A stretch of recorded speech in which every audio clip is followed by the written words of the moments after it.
It's on here. It's on.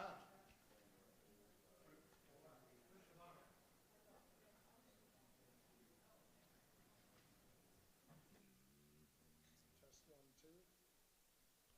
Here comes Sky. It's on. It's on green.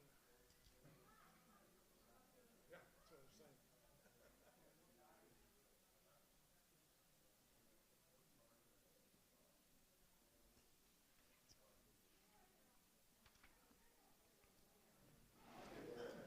Because that's where the questions go.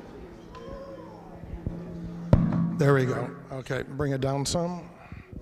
Test 1, 2, go ahead and adjust it. I'm hearing the echoes, Scott. All right, I'll go ahead and start, and you can adjust it as we go through here. Hey, everybody, thanks for coming out this evening. Sorry for just a few hiccups getting started here. Glad to see the faces out here. And this is a budget town hall. The budget was presented last week, and Chuck and his team will be talking about that this evening. And then we will get into, eventually we'll get down to where you can bring your questions forward. And between that team and the board of directors, we'll do our best to go ahead and address them. Let's go ahead, if we could, stand. Oh, good point. I forgot this slide. Go ahead, if you could, silence your cell phones. I will do that now. And remember, this meeting is being recorded. Here's the flag. I pledge allegiance to the flag of the United States of America and to the republic for which it stands, one nation, under God, indivisible, with liberty and justice for all.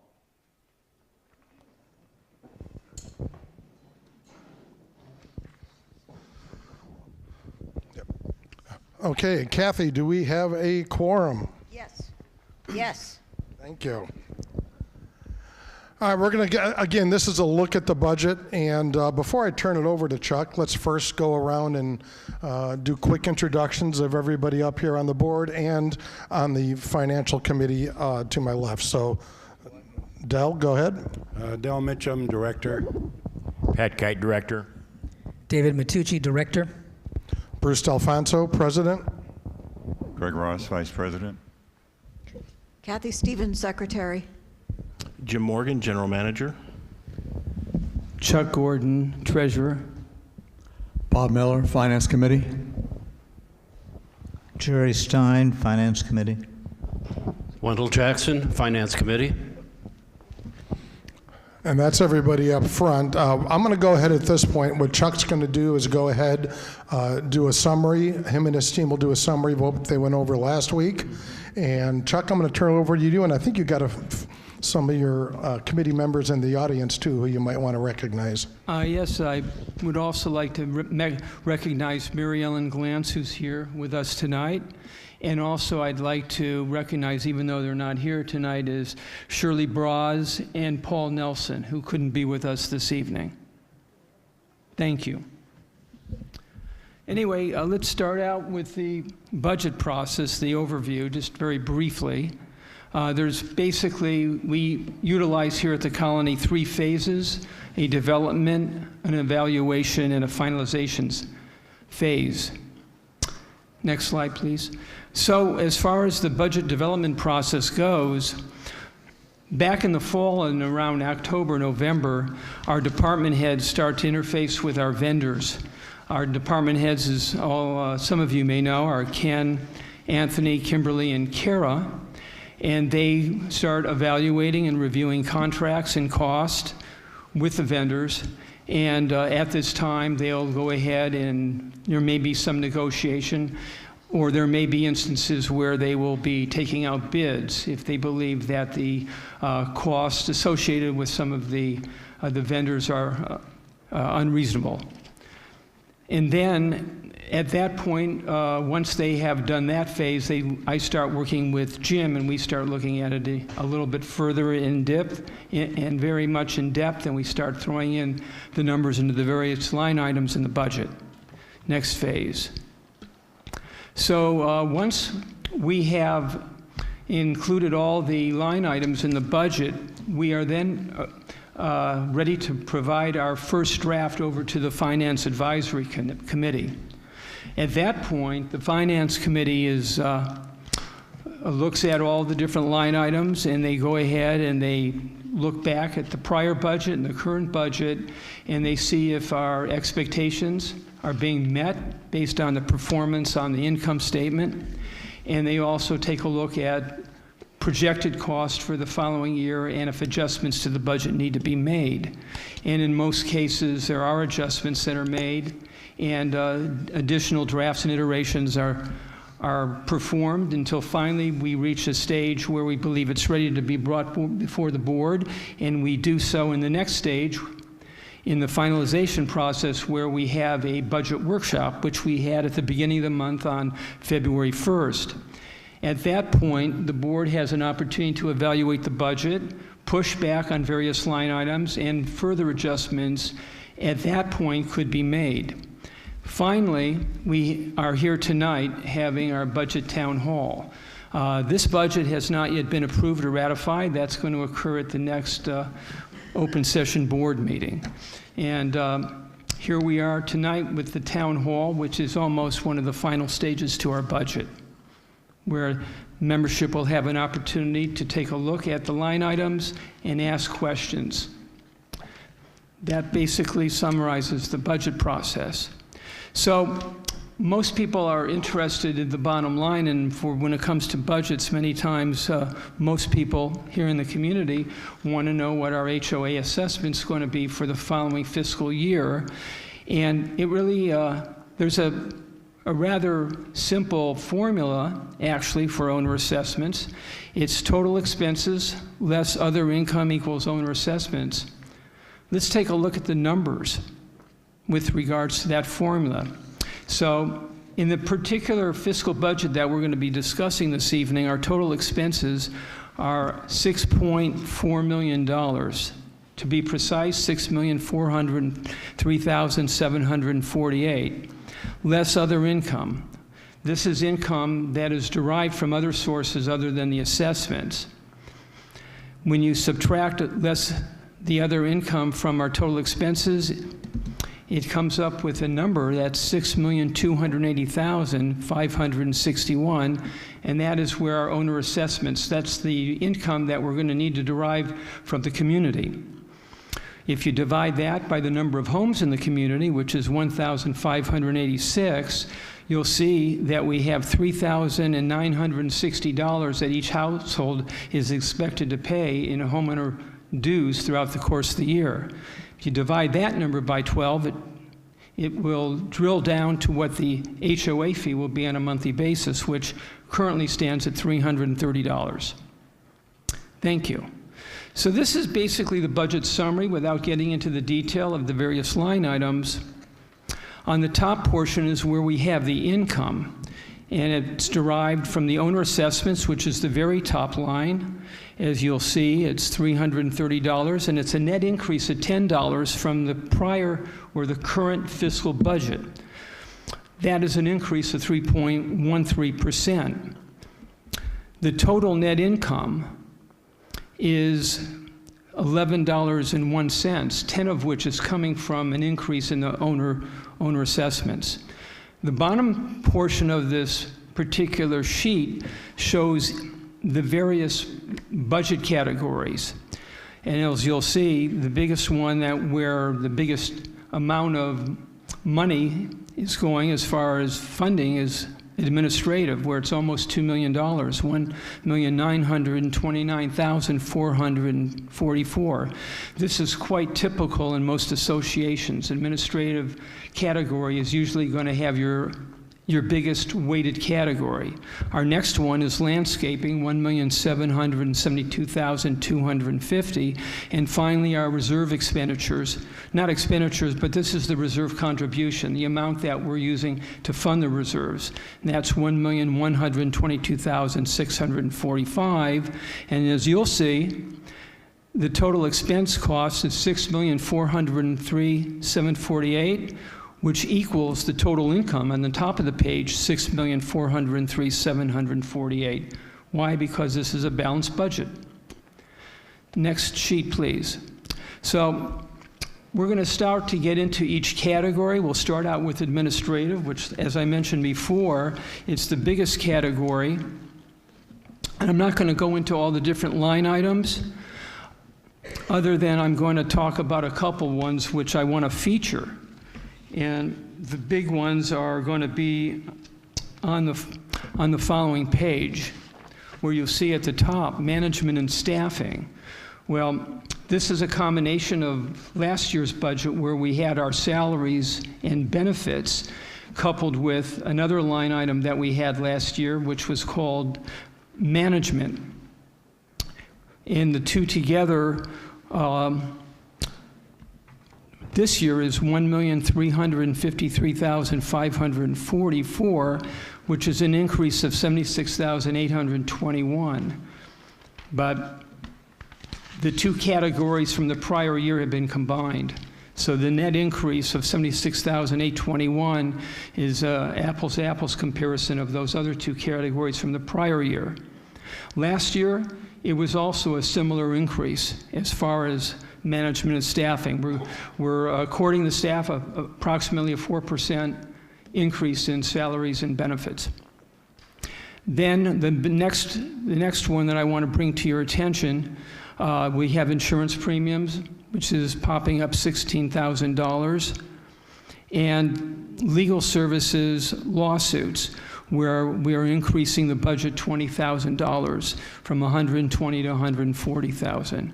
And that brings us to a total of $1,929,444, which is a net dollar increase of $5.17, which is, if we're increasing our HOA fees $10, this is approximately about 50% of that particular increase. Next page, please. So the next one is community events, and I believe Wendell is going to handle this one. I will try to read it. I have my eyes dilated from the doctors today, so this one is an easy one. This is basically the community events. This is the things that Kara puts on for us, our shows and whatnot. The money goes into that account and then comes right back out. It's sort of a wash account.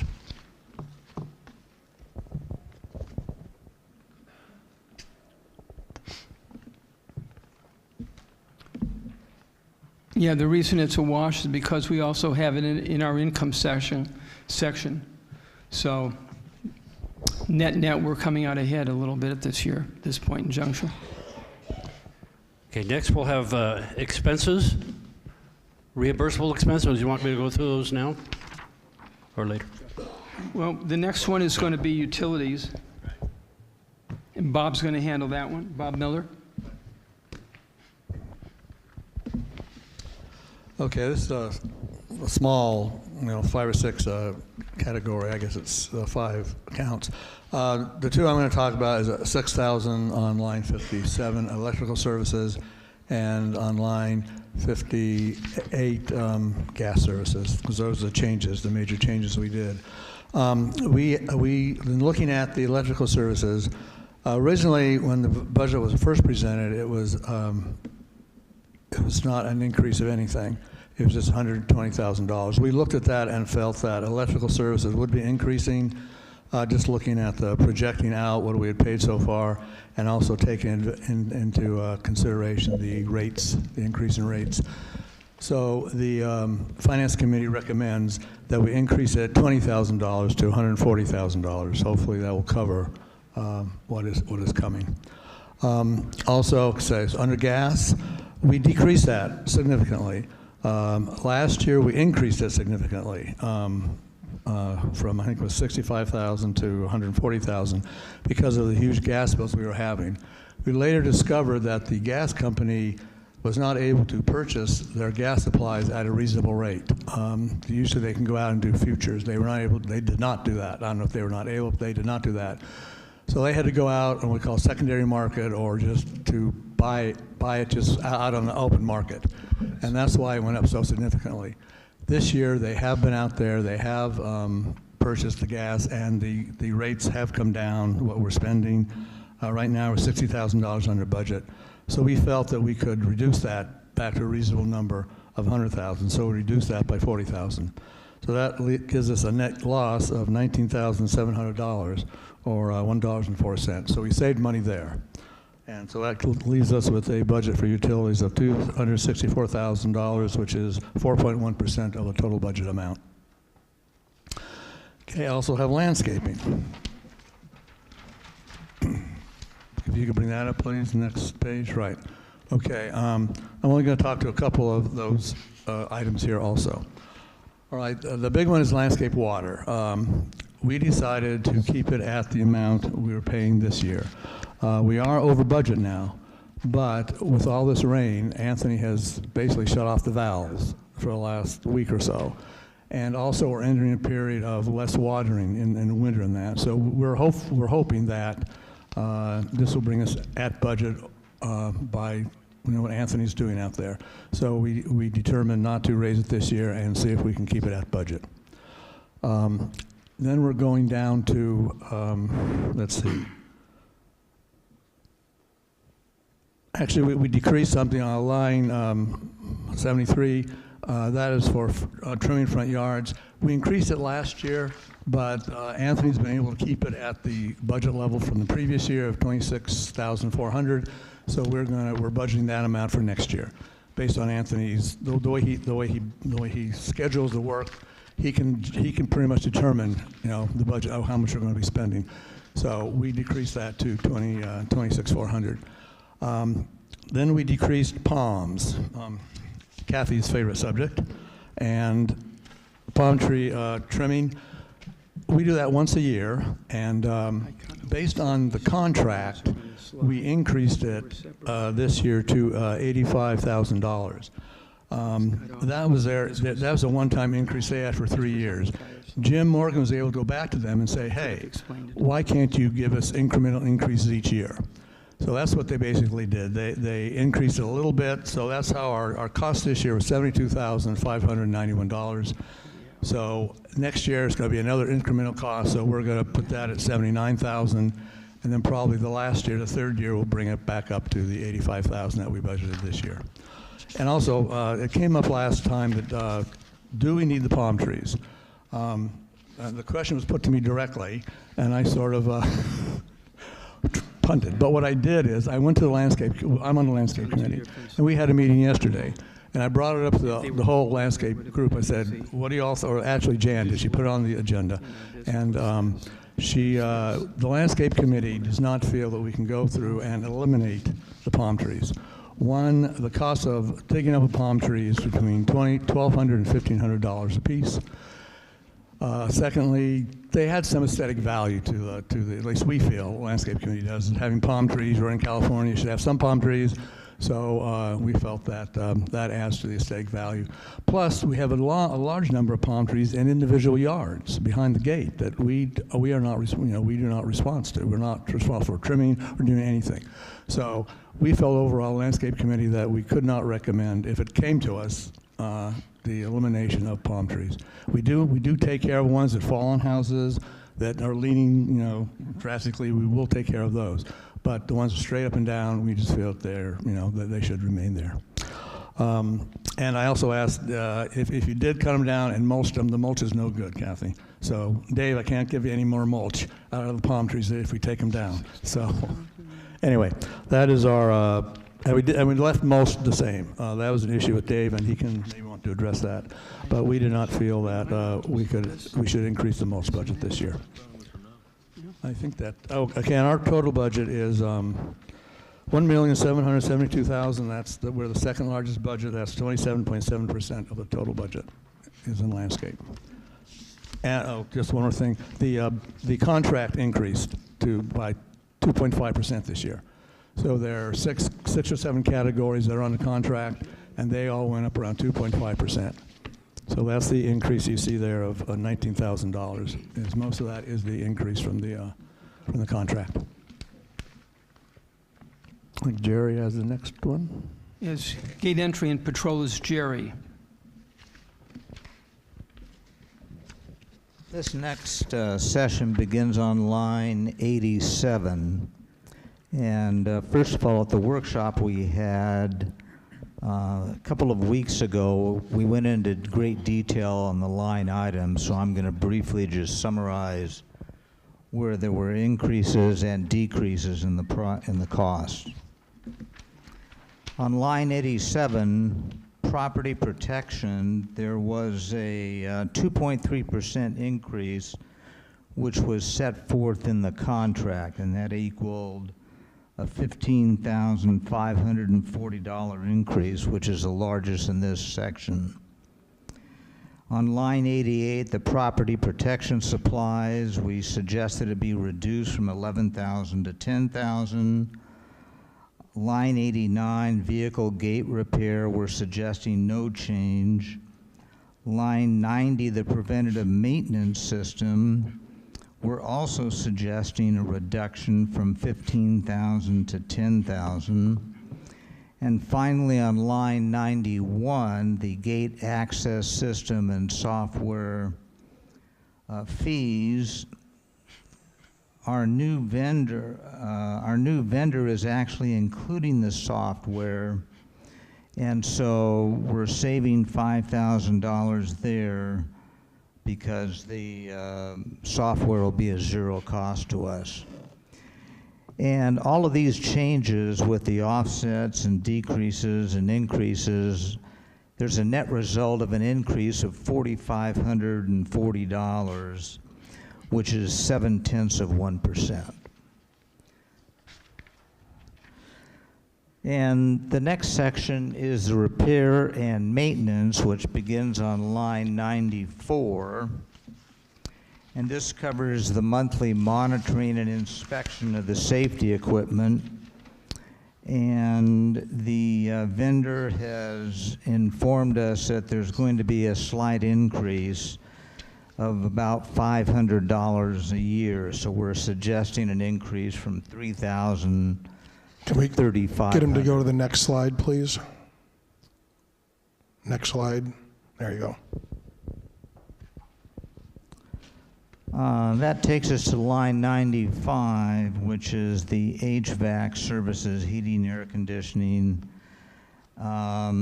Our equipment is aging, and we anticipate some additional repairs this year over last year, so we're suggesting a modest increase of $3,000 from $15,000 a year to $18,000 a year.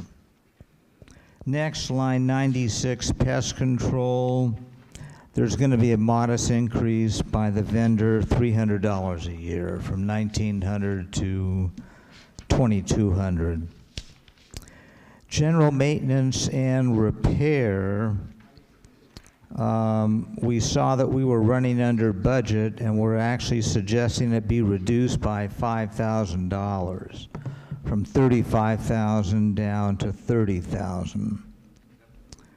Line 98, pest control, dealing with rodents, squirrels, bees, and rabbits.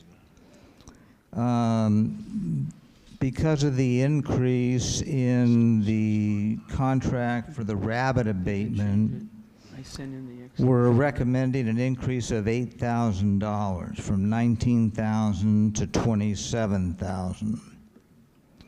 And finally, line 99, termite repair and maintenance. It's on the slide. We're recommending a slight increase of $400, from $3,600 to $4,000. The net result of all of these changes under repair and maintenance is an increase of $7,200 a year, which makes it a total increase of approximately 1% over last fiscal year. So, real quick, Chuck, I assume the change on line 98 was made, The slide wasn't changed. but it's changed on the spreadsheet. Yes. Got it. The spreadsheet's right.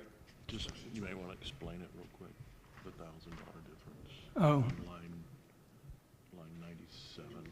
Yes. 98 has been reduced from 28,000 to 27,000, and then total variance on line 98 pest management will now have a variance of only 8,000. Conversely, that $1,000 was added to the prior line, line number 7, so the budget on general repair and maintenance on the spreadsheet is now reflecting 31,000 and a net decrease on the variance of only 4,000. That has already been changed.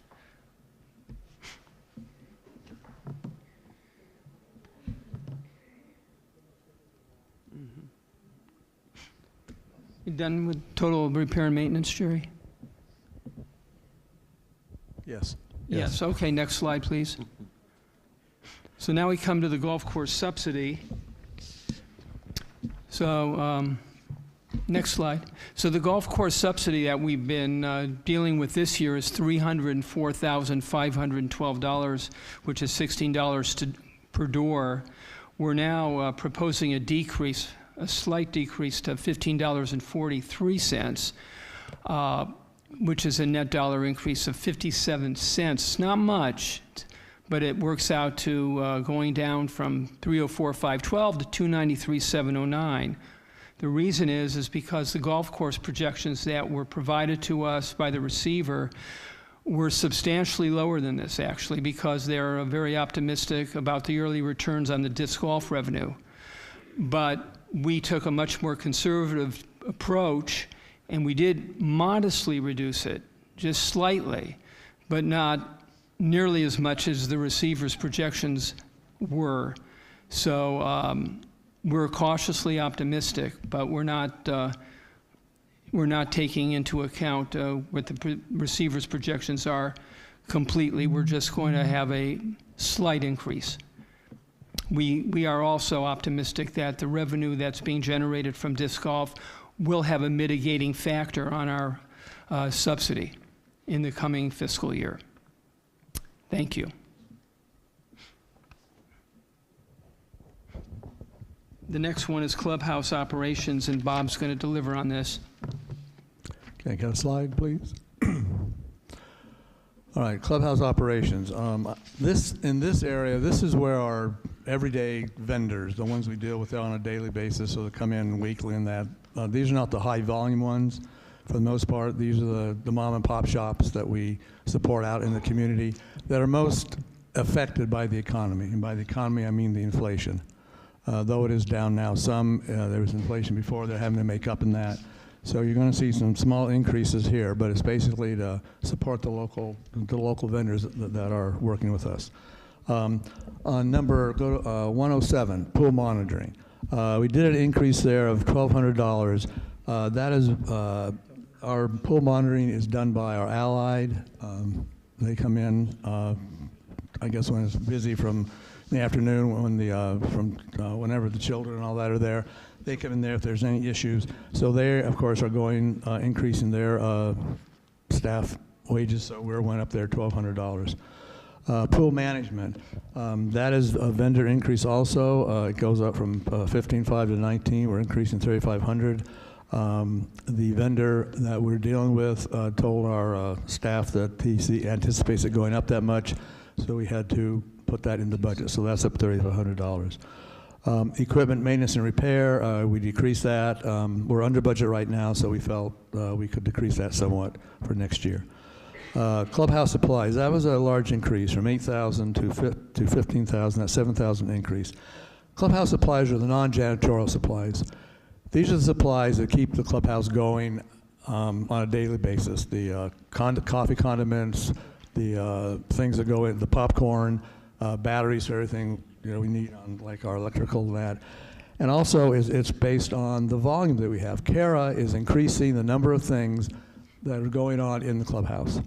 And to meet that increase, I mean, you just look at what she puts out every week. Some of these are the events that she scheduled that we help pay for, but a lot of these things, the HOA itself is paying for. And so fares and that. So we felt that we need to increase that based on the increase in volume and just, again, some inflation there. Also, if looking at coffee supplies, we increased that $2,000. That, again, we are over budget on that.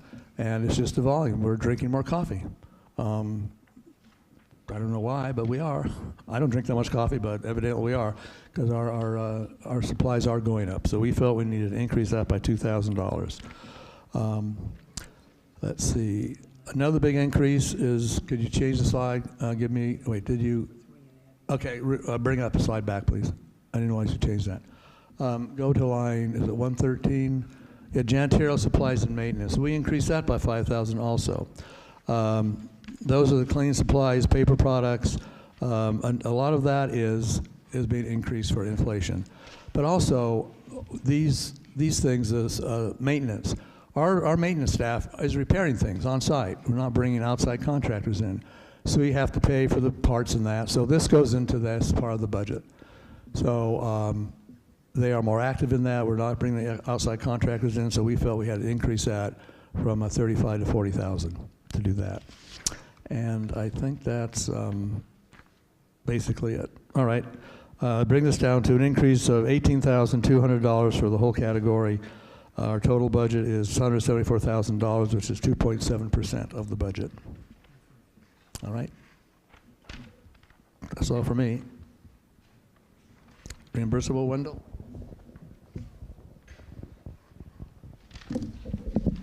Thank you, Bob. The next one's reimbursable expense, and Wendell's going to speak on this. Not much to speak about. This is basically another wash account, in my opinion. Reimbursable bank service fees. You'll see that we have no money budgeted for the year. And the same with reimbursable delinquency processing. What this bounced up to be is small little items that happen during the year. A good example is, believe it or not, some people pay their dues more than once for the same month. So we have to come into account, and then it's flushed out and returned to them. Would be about the only example I can come up with of any substantial. And that's it on reimbursable expenses.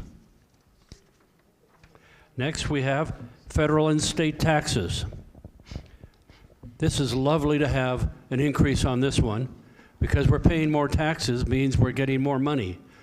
Our interest rates on our CDs and our investments over the past few years has been down to like 0.1% or so. Now we're getting 5.5% on the CDs. So we pay the increase on the taxes with a big smile. And that is a total of $2.01 net dollar increase per household.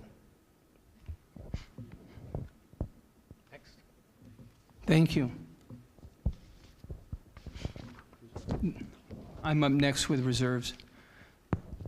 So this is the last line item under expenses, and it's basically our reserve contributions for the year. It's a 5% increase from last year. Last year we had $1,069,186 that we were funding reserves, and that was almost $90,000 a month.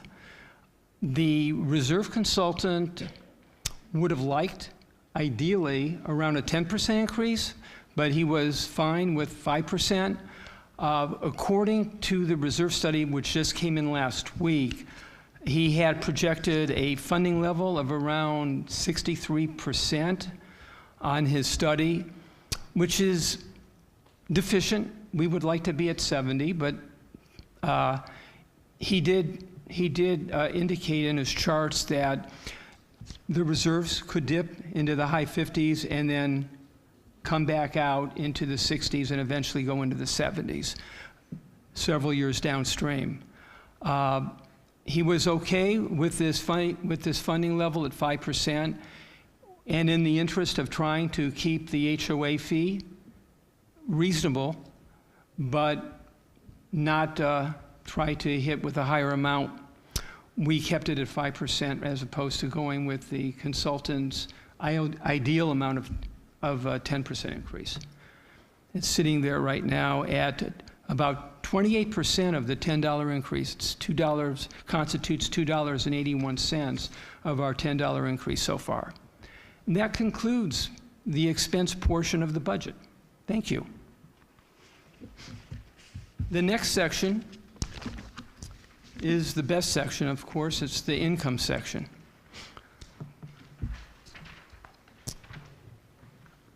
In the top one, we've already gone through. It's the owner assessments. The owner assessments has a net projected increase of $10, bringing it from $320 to $330. And then the other ones, the other remaining section is other income. And we have various categories in the other income area. Most of the money from the other income area is going to be derived from fines and violations, where we have several main areas where we actually generate some income. Wendell had mentioned in community events, but that is more or less a wash because we have some money on the expense side that's kind of wiping it out. But where we do have other income being generated is from move-in fees, where we have projected around $40,000.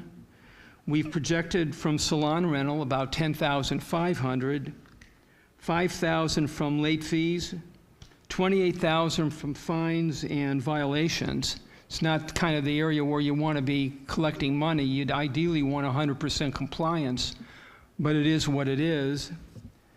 And then, of course, we have interest earned because CDs are now collecting at a higher interest rate, and we're projecting a little over $33,000, which leaves us as a projected income for the other income area of $123,187, or $1.01. That concludes our income portion of the budget, and basically the entire budget in a nutshell. Thank you. Now we can. Yeah. Excuse me. Thanks, Chuck and team. All right, the next portion we'll move into, go to the next slide, is it's time for member comments. And what we're going to do, we'll do, as we did in the last town hall meeting, we'll have 3 minutes to ask your question, then we'll ask you to take your seat, and then somebody from the finance committee will respond to it. If there's a follow-up, it'll be easy. There aren't that many people. You can get back in line and do a follow-up. But we want to limit it to 3 minutes, and we'll get through as many people as we can. Oh, the other thing we do ask, this is a town hall for the budget, so we ask that the questions be focused on any questions on the budget, anything the finance committees bring forward, or anything that the board can answer. At this time, I'm going to go ahead and throw out the first one as we go through this. You know, one of the things we do, I noticed that we had the, you mentioned now twice about the reserve specialist that would like a higher increase. And the one thing that I think we need to rely on is our experts. Not that we need to do the full increase. And I know we're not going to make decisions here, but something, I'm going to send this out to the board because we haven't talked about it. Thursday, I would like to discuss the possibility of a modest increase to at least get closer to where we need to be to increasing those, to increase the our reserve fund. Because we do have some big expenditures coming up with the pavilion outside. We're waiting to get a quote on what the racket and pickle courts are going to cost us, so, or the paddle and pickle courts. So anyway, we don't need to have discussion on it now, but I would like you guys to think about that, and we'll have some discussion come Thursday at the board meeting. So that's all I've got. We'll now go ahead. We'll form a line, and one at a time, come on up again, state your name and address, and ask your questions.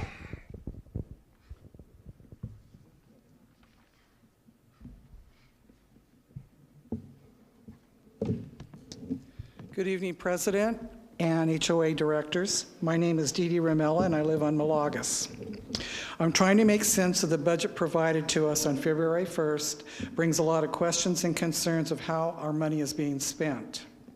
I am still asking why aren't the bingo and gate fees not showing on this report?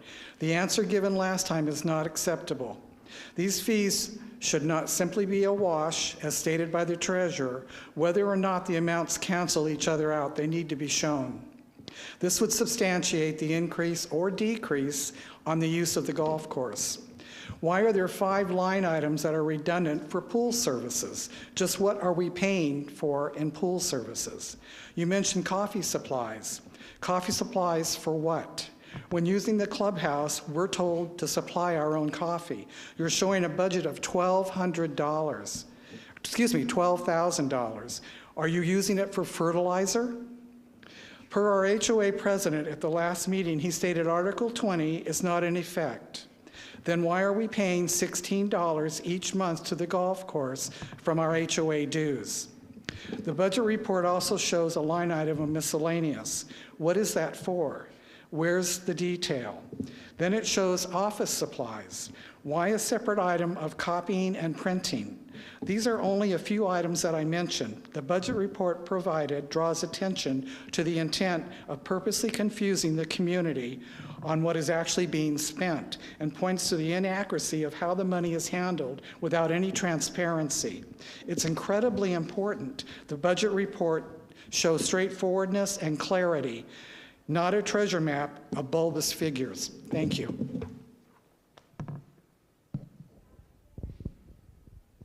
Well, first off, thank you, Dee Dee, for your comments and concerns. If there's a particular report, like obviously the gate fees are very important to you, and they are important indeed. If it's something that perhaps I could do better and maybe providing more information in a report in the future, I'd be happy to take a further look at that and see how I can start incorporating the golf course summary that I provide in the Treasury report. Thank you. And I'll go ahead and respond to the question on Article 20. We are doing the subsidy each month simply to keep the doors open. Whether we had Article 20 or not, the board felt, and most of the Finance Committee feels, that it is important that we keep that asset alive. The community had a vote, and they voted they want the golf course. The only way to make that happen is to keep those doors open, because if it closes, then it becomes far, far more expensive to restore the golf course.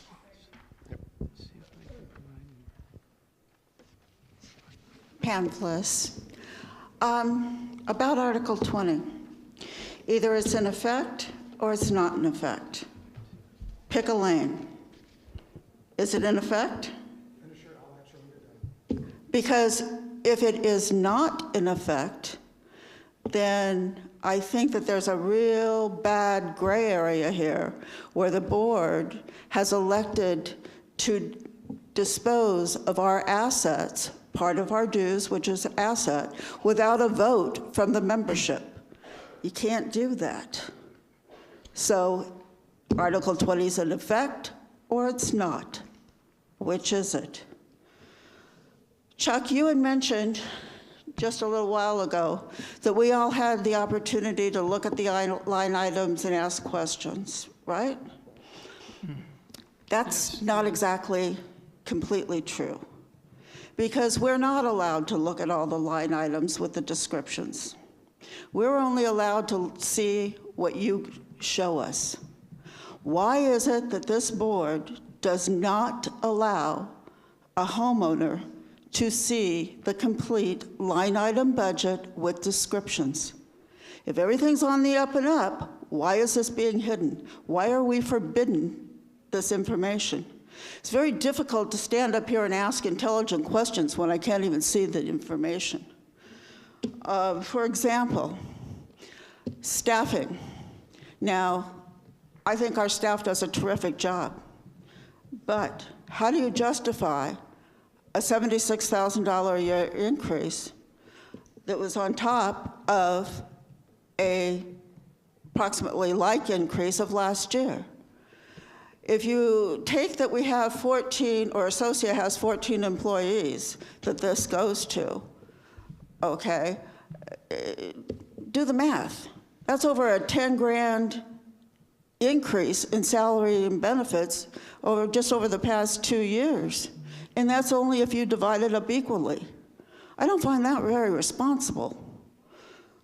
So I have that question too. Why can't we see the line item budget? Why can't we see what we're paying for? What's the answer? Why are you not allowing us to see that? Thank you. My understanding is that what we are providing is everything that is required of us, nothing more, nothing less.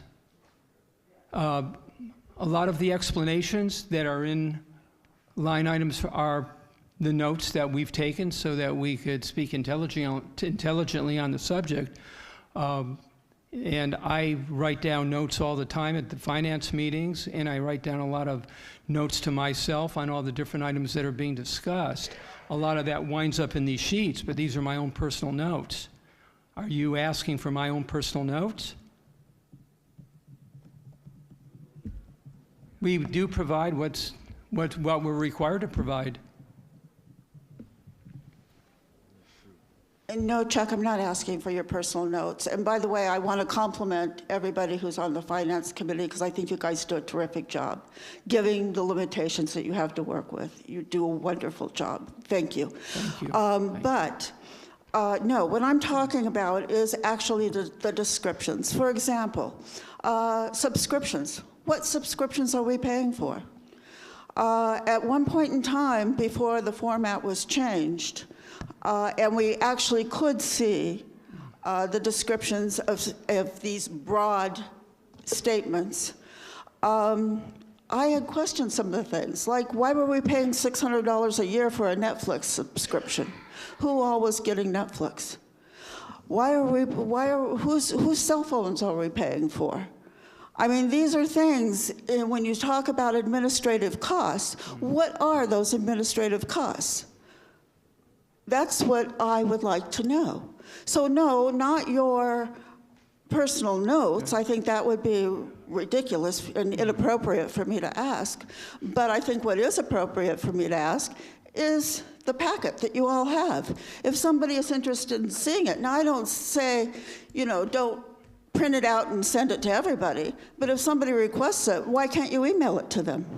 Why is it so forbidden that we cannot see this detailed information, yet we have to write the checks every month?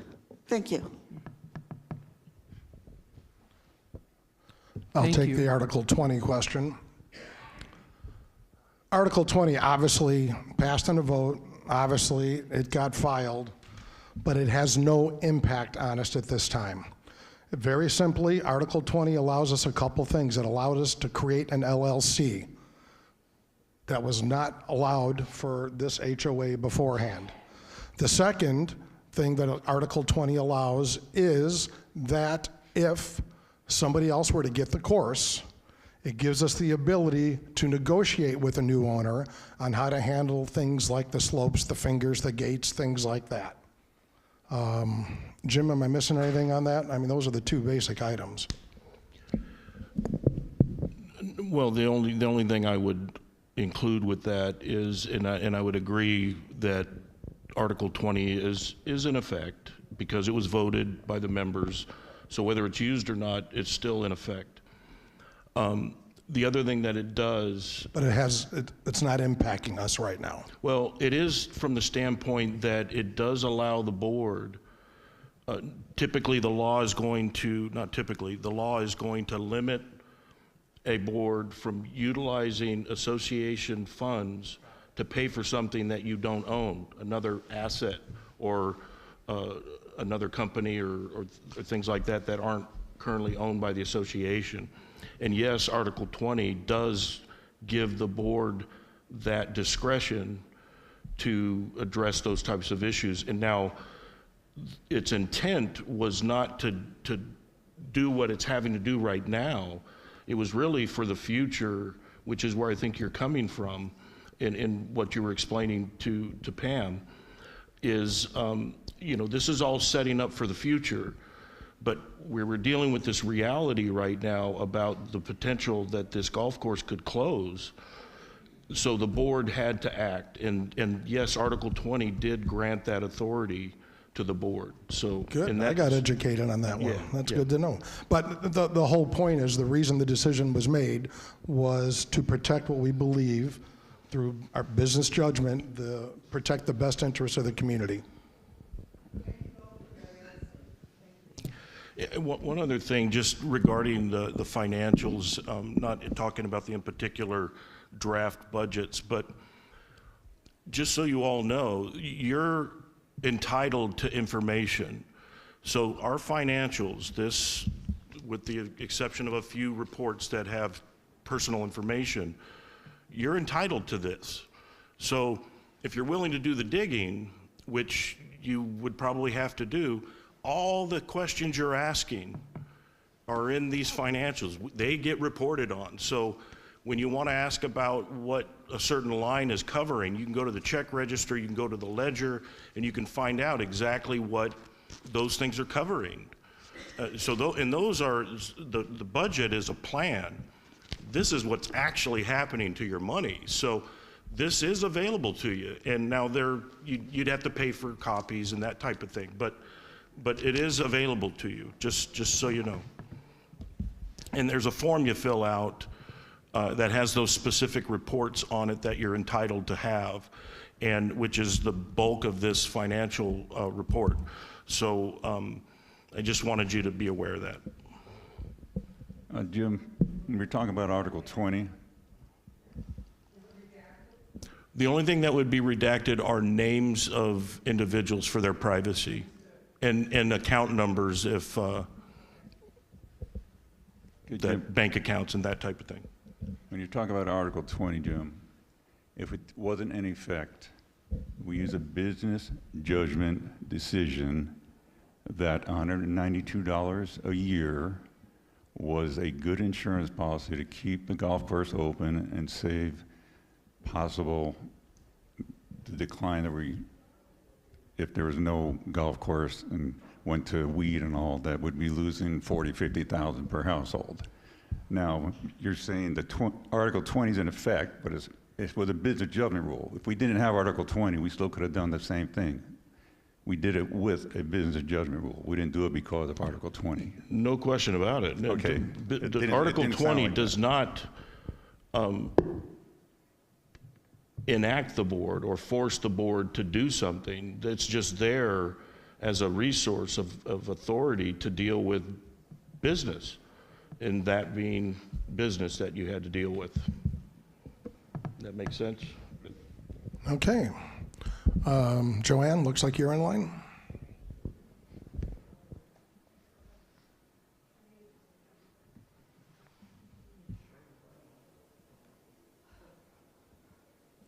Joanne Deacon, 40001, Corte Calanova.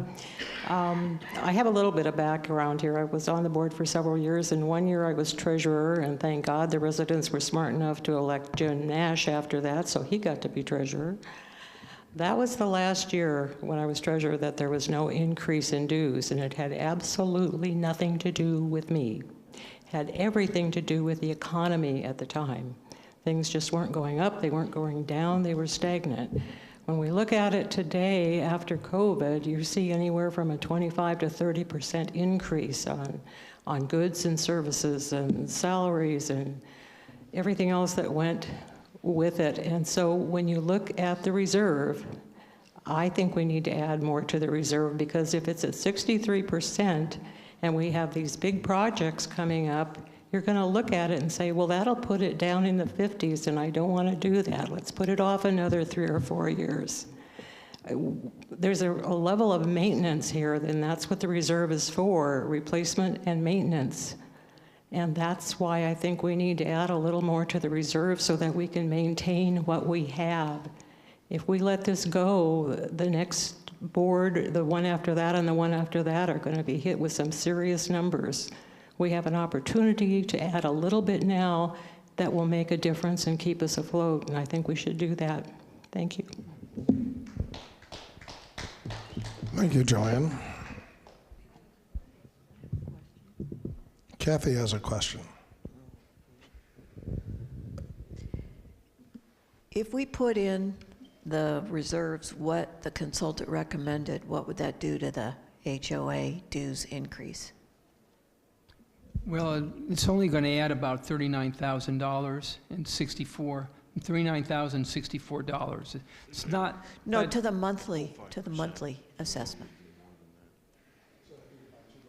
Well, right now it's $2? 5%. It's $2.84.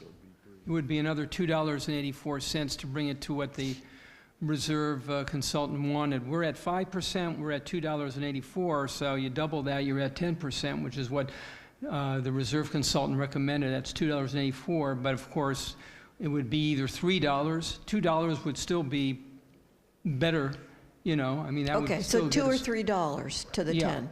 Okay, thank you. Anybody? Yeah, go ahead. I have a follow-up, if I may. I still would like an answer on why we cannot see or have access to the line item budget with descriptions. Now, Jim, you say the general ledger. Well, yes, I've obtained copies of the general ledger. However, the general ledger was heavily redacted and not for resident confidentiality or legal confidentiality. And I have copies of that I've shown in presentations that I've given. Use of a credit card and that and person using has been redacted. So the general ledger is, yes, you're correct. We are entitled to it, but that was not my question. My question is, why are you refusing to allow the residents to see copies of the budget by line item and description, not by broad category headings? Thank you.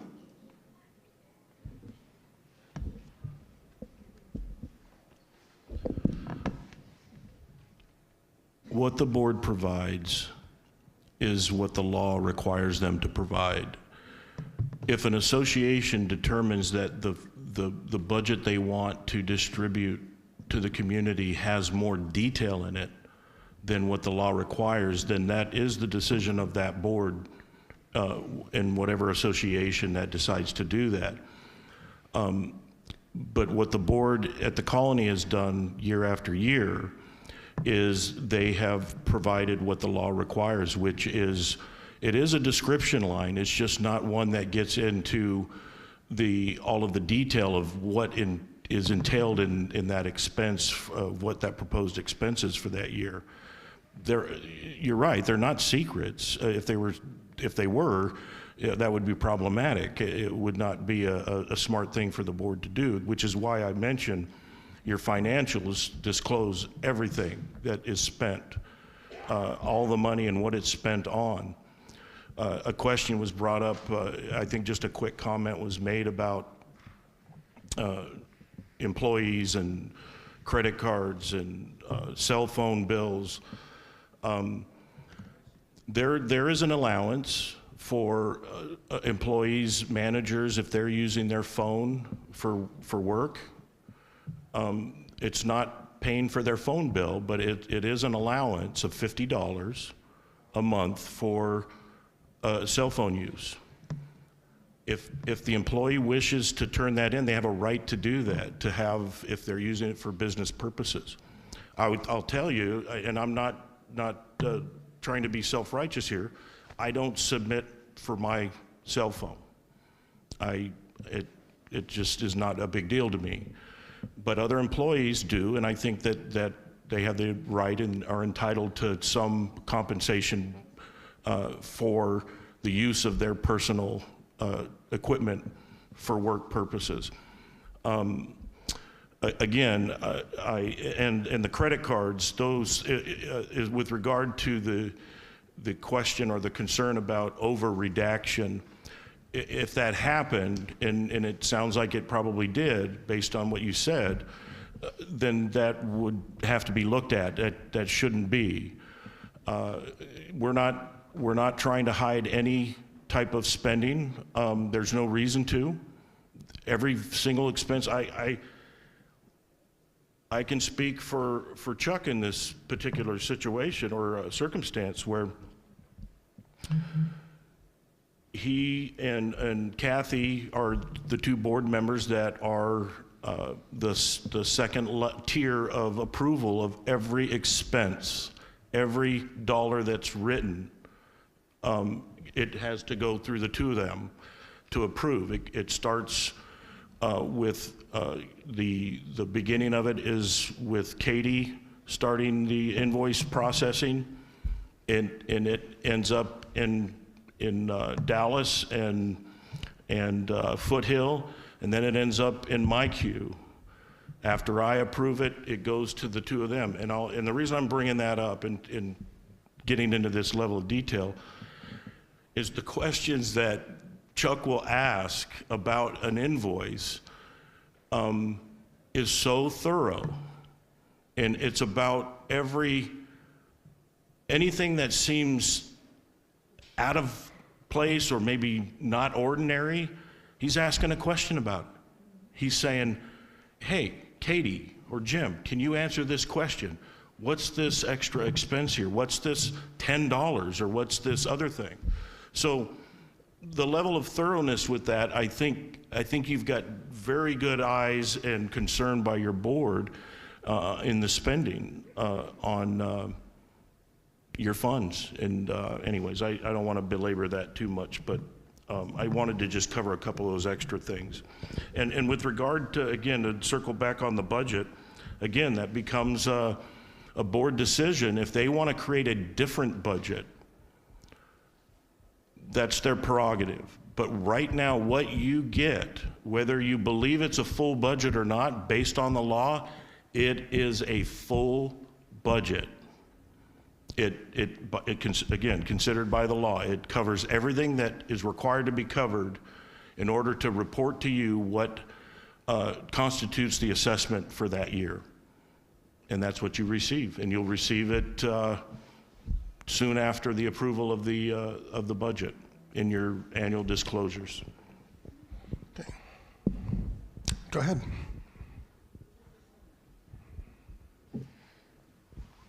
Michael Fisher, 40145 via Tonata. Being new, what is the budget year? When does it start and when does it end?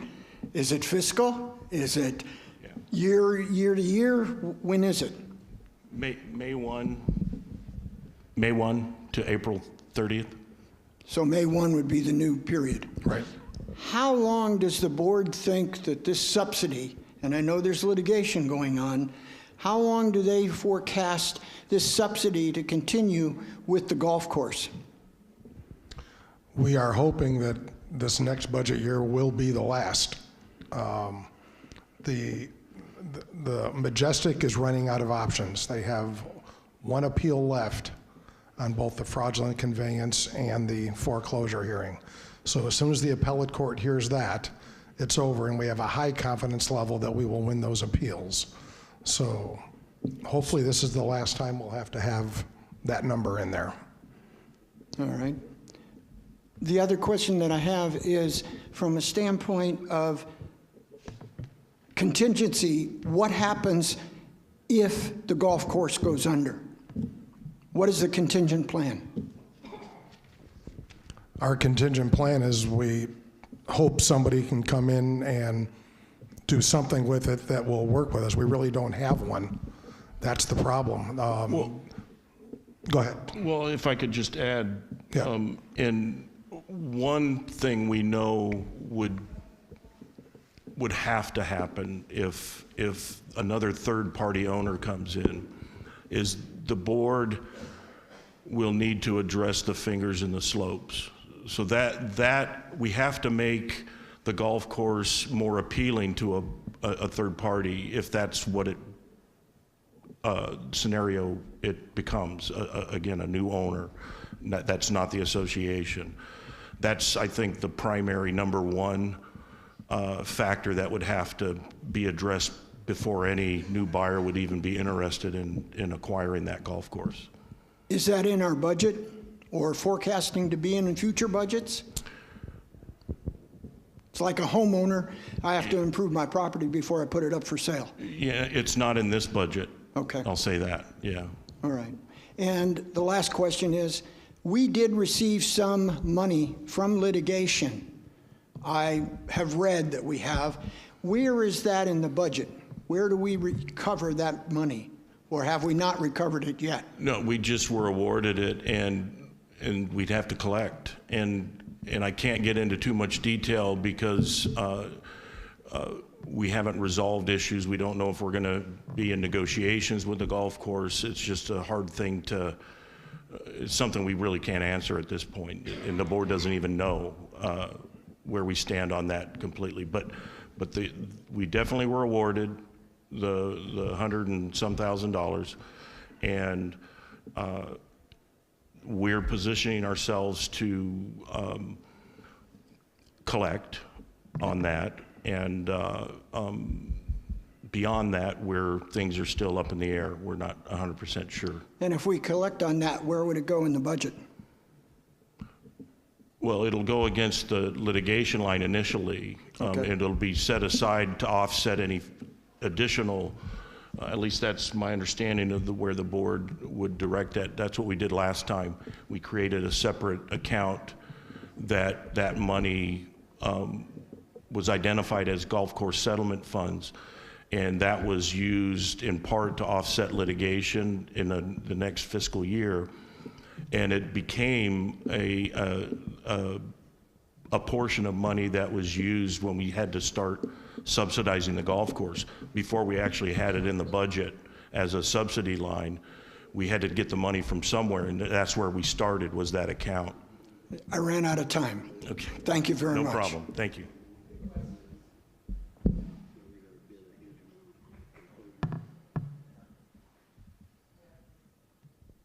Okay.